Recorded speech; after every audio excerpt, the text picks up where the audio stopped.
Bonsoir à tous, nouvelle vidéo aujourd'hui. J'ai eu en quelque sorte une idée pour changer un petit peu les choses au Paris Saint-Germain. Parce que force est de constater que plus les mois, les années passent, plus ce club part en vrille à tous les niveaux. Alors, j'aurais aimé, je vais employer le passé parce que ça ne se fera jamais malheureusement, mais si on avait été si on était resté un vrai club de football, j'aurais aimé qu'un jour, on organise les états généraux du Paris Saint-Germain. Alors, je m'explique. Si vous avez étudié la Révolution française en histoire, vous devez savoir ce que c'est que les états généraux, avec les cahiers de doléances, voilà, les ordres, noblesse, clergé, tiers état et compagnie. J'aurais aimé, effectivement, que la direction prenne l'initiative d'organiser une réunion, donc alors la direction, une réunion avec le président, le directeur sportif, l'entraîneur, les joueurs, les clubs de supporters, pour aborder certains points qui font tâche dans le tableau. Alors, j'en ai noté uniquement 5 pour cette vidéo, je me doute qu'il y en a beaucoup d'autres, mais si on arrivait à avancer là-dessus, ce serait déjà un grand pas de fait. Le premier point, c'est le stade. Bon, y a deux choses à dire en préambule. Premièrement, il y a un passé au Parc des Princes. Ça, on peut pas le nier.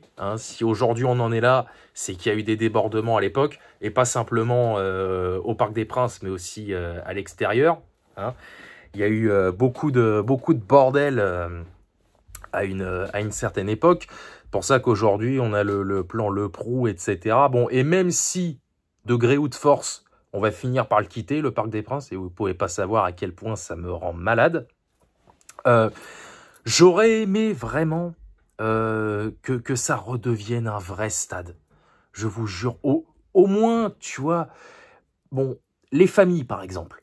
Bon, quand t'es un jeune, quand t'es un gamin, que tu supportes le Paris Saint-Germain grâce à ton grand frère, grâce à ton père, etc., et que c'est ta première fois au Parc des Princes, tu t'en souviens toute ta vie, ça, les familles, j'ai rien contre. Moi, ce qui me rend vraiment fou, c'est que s'il n'y a plus de vrais supporters aujourd'hui, bon, c'est déjà à cause de tout ce que je viens d'évoquer, là, tous les incidents qu'il y a eu dans le passé, j'ai pas besoin de les rappeler, mais c'est aussi parce qu'aujourd'hui, c'est blindé de touristes, et ça amène un autre point que je vais évoquer en fin de vidéo.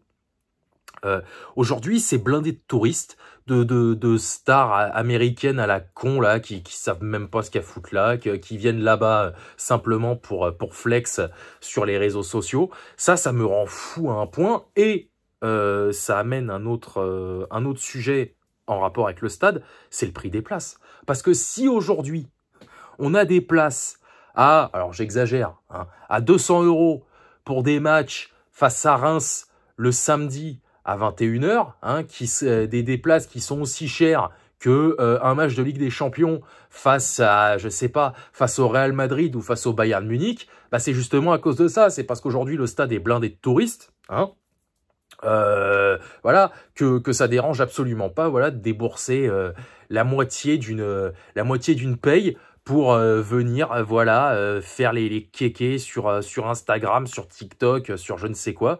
Donc voilà, ça, il aurait fallu changer ça, mais bon, malheureusement, c'est trop tard, parce que comme je l'ai dit, on va finir par quitter le Parc des Princes. Bon, ça, pour aller où après, c'est une autre histoire, mais j'ose espérer vraiment que quand on aura changé de stade, ça aussi, ça va rester au Parc des Princes, parce que c'est vraiment plus possible. Ensuite, alors, qui dit réunion avec les supporters, etc., j'aimerais, parce que là, c'est 2 en 1 que je vais faire, le Capitana et le Mercato.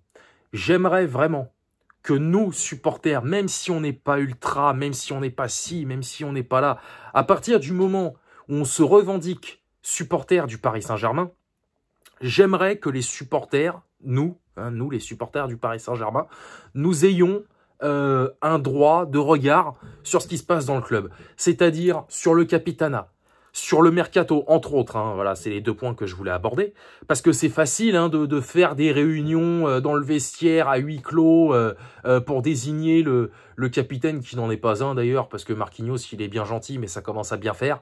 Voilà, que les supporters, sur le site du club, par exemple, voilà, il y a une section qui est dédiée, même si Marquinhos doit être reconduit, on s'en branle, le problème n'est pas là. Enfin, pas uniquement.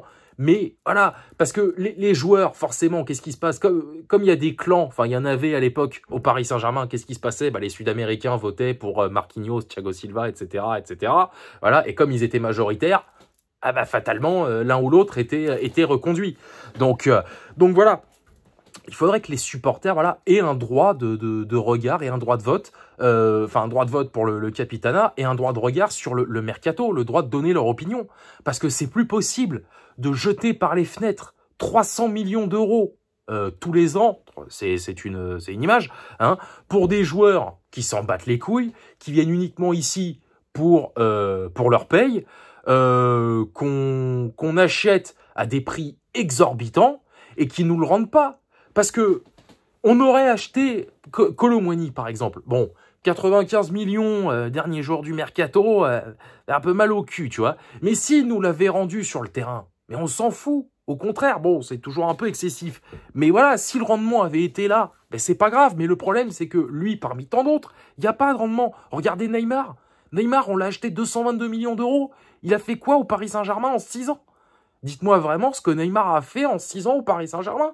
Il y a eu 6 mois au début, il y a eu le Final 8, mais au-delà de ça, que dalle. Rien, il s'était un peu bougé le cul comme Messi pour la Coupe du Monde, en prévision de la Coupe du Monde 2022. Mais sinon, il y a que dalle avec Neymar. Et des exemples comme ça, il y en a à l'appel. Hein.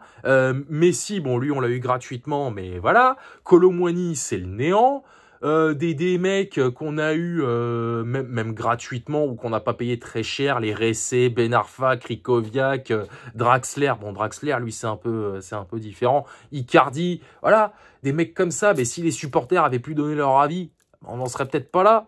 Mais bon, donc voilà, donc le capitanat, le mercato, c'est fait. Mais voilà, il aurait vraiment fallu que les supporters et que ce soit un peu des socios en fait, un peu comme c'est le cas à Barcelone, parce que bon, il y en a des socios au Barça, d'ailleurs je crois que c'est même eux qui élisent le président. Donc voilà, il aurait fallu, hein, j'emploie toujours le passé, parce que tout ce que je dis là, ça restera lettre morte, hein, je le sais très bien, moi je le dis, parce que voilà, je suis naïf, parce que j'aime mon club, contrairement à ce que certains peuvent dire, hein, les gars, je supporte le Paris Saint-Germain depuis 2007, j'ai aucune leçon à recevoir de vous, je vous emmerde. Donc voilà, moi je dis ça maintenant, parce qu'encore une fois, j'aime mon club et j'en ai marre de la situation dans laquelle on se trouve depuis trop longtemps maintenant, je suis désolé, mais depuis 2016, tout se barre en sucette. Donc voilà, la Ligue des Champions maintenant. Alors, contrairement encore une fois à ce que certains peuvent dire, la Ligue des Champions, non seulement c'est un objectif, mais c'est aussi une priorité. Comme là, j'ai entendu il n'y a pas longtemps, ouais, Enrique, il est là pour bâtir une équipe, pas pour remporter la Ligue des Champions. Alors, encore une fois, oui, on a fait les choses dans le désordre, on a voulu faire les cadors trop vite, hein. On a, comment dire, on s'est brûlé les ailes, ok. Mais le fait est que ça fait, que je raconte pas que ça fait bientôt 14 ans que QSI est là, et la Ligue des Champions, on l'a toujours pas. Alors, est-ce que c'est la finale de 2020 qui a mis un coup à la tête de tout le monde? Bon, cela dit, des joueurs qui ont disputé la finale de 2020, il n'y en a plus beaucoup. Mais voilà, est-ce que c'est la finale face au Bayern qui a mis un coup sur la tête du club, de la direction, etc. et qui se sont résignés à se dire, bon, la Ligue des Champions, maintenant, on s'en fout. On a fait une finale et 2 demi, ça va, on a rempli notre objectif. Moi, la Ligue des Champions, je la veux. Voilà, la Ligue des Champions, j'ai envie qu'on la gagne, peu importe le parcours, même si c'est un parcours Final 8, même si c'est un parcours comme là avec le nouveau format, je m'en tape. Je veux qu'on gagne la Ligue des Champions au moins une fois. Voilà, c'est tout. C'est pas compliqué à comprendre. Alors après, vous allez me dire, ouais, il y a des clubs qui l'ont toujours pas.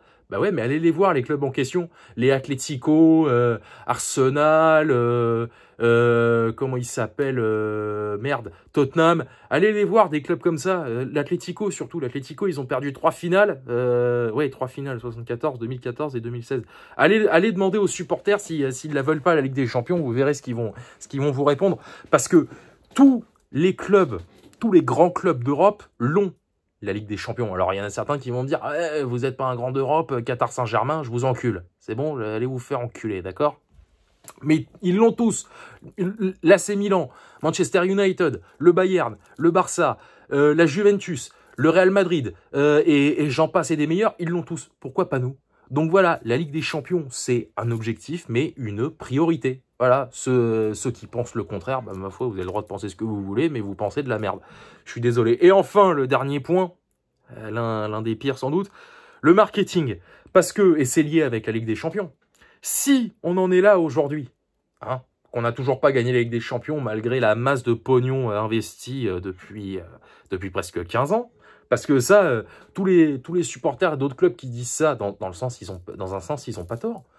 On a foutu combien depuis que QSI est arrivé? On a foutu combien? Parce que leur objectif premier, c'était ça. Hein. Donc, ils ont mis du pognon en veux-tu, en voilà. Je sais pas comment ils se sont démerdés. Enfin, bon, parce qu'ils sont riches à mourir. Mais bref. Donc, si on en est là aujourd'hui, c'est parce que, et surtout depuis le début du projet, en fait, le marketing prime sur le reste. Voilà. Le marketing passe avant tout, c'est pour ça qu'on fait des tournées de merde au Japon, en Corée du Sud, qu'on va disputer le trophée des champions au Maroc, en Chine, etc., etc., c'est blindé de touristes au Parc des Princes, parce que voilà, parce que ça fait vendre, parce que ça fait du chiffre, parce que ça ramène de l'oseille, voilà. Mais à côté de ça, le sportif, on s'en fout.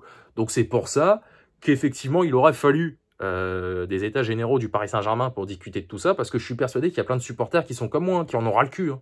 Ils doivent en avoir ras le cul, que le marketing prime sur le sportif, que sur le terrain on fasse de la merde, mais que par contre niveau business, ça tu peux y aller. Hein. Ça, pour vendre des maillots en Asie, ouvrir des boutiques aux quatre coins du monde, avoir des équipes de judo, enfin pas des équipes de judo, mais une franchise Paris Saint-Germain judo, une équipe de handball, peut-être bientôt, j'ai vu un truc du UFC, je crois.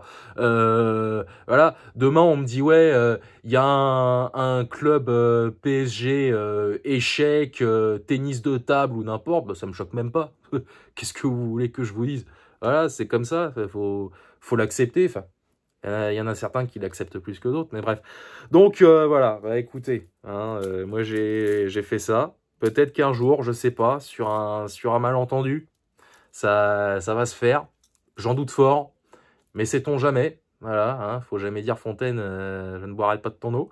Donc voilà, bah écoutez, moi j'en arrête là, j'ai dit tout ce que j'avais à dire.